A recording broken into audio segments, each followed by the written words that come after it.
ഞാൻ doctor Deepu Mathew, pulmonologist ആണ്, Mount Zion medical college. COPD അഥവാ ക്രോണിക് ഒബ്സ്ട്രക്റ്റീവ് പൾമണറി ഡിസീസ്, അതിനെക്കുറിച്ചാണ് ഇന്ന് ഞാൻ സംസാരിക്കുന്നത്.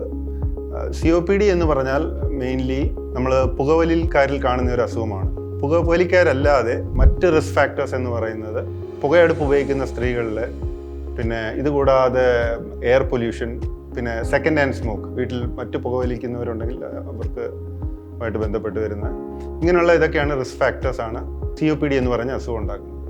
ഇതിൻ്റെ സിംറ്റംസ് എന്ന് പറഞ്ഞാൽ വിട്ടുമാറാത്ത കഫക്കെട്ട്, ചുമ, ശ്വാസമുട്ടൽ എന്നിവയാണ്. അപ്പോൾ ഇത് ഡേ ടു ഡേ കൂടിക്കൊണ്ടേയിരിക്കും ഈ സിംറ്റംസ്. വൺസ് പേഷ്യൻ്റ് നമ്മുടെ അടുത്ത് വന്നു കഴിഞ്ഞാൽ നമ്മളൊരു പ്രോപ്പർ ഹിസ്റ്ററി ആൻഡ് ഇവാലുവേഷൻ ആണ് വേണ്ടുന്നത്. അതായത് ഹിസ്റ്ററി ടേക്കിങ്ങിൽ ആവശ്യ കാര്യങ്ങൾ എടുക്കുക, പിന്നെ എത്രത്തോളം ശ്വാസകോശത്തിന് ഡാമേജ് വന്നു, അതുകൂടാതെ എത്രത്തോളം ശ്വാസകോശം പ്രവർത്തിക്കുന്നുണ്ട്, ഇതനുസരിച്ചാണ് നമ്മൾ ട്രീറ്റ്മെൻറ്റ് തീരുമാനിക്കുന്നത്. അല്ല, ട്രീറ്റ്മെൻറ്റ് തീരുമാനിക്കുന്നതിന് മുമ്പായി വേണ്ടുന്നത് ഒരു പുകവലിക്കാരനാണെങ്കിൽ പുകവലി എങ്ങനെ നിർത്തുക എന്നുള്ളതാണ് ആദ്യത്തെ ഘട്ടം. അതിന് അവർക്ക് വേണ്ടുന്ന കൗൺസിലിങ്, മെൻ്റൽ സപ്പോർട്ടും എല്ലാം കൊടുക്കുക. അതിനുശേഷം ഒത്തിരി മരുന്നുകളുണ്ട്, ഇൻഹേലേഴ്സ് ഉണ്ട്, മെഡിസിൻസ് ഉണ്ട്.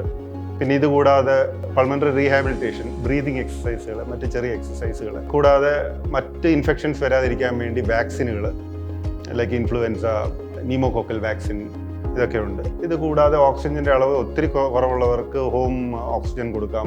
പിന്നെ കാർബൺ ഡയോക്സൈഡ് റിട്ടൻഷൻ ഉള്ളവർക്ക് NIV, നോൺ ഇൻവേസീവ് വെന്റിലേഷൻ എന്ന് പറയുന്ന സപ്പോർട്ട് കൊടുക്കാം. ഇങ്ങനെ പല രീതിയിലുള്ള ട്രീറ്റ്മെൻറ്റ് കൊടുത്ത് അവർക്ക് ഒരു നോർമൽ ലൈഫിലോട്ട് ഒരു പരിധി വരെയൊക്കെ നമുക്ക് കൊണ്ടുവരാൻ സാധിക്കും.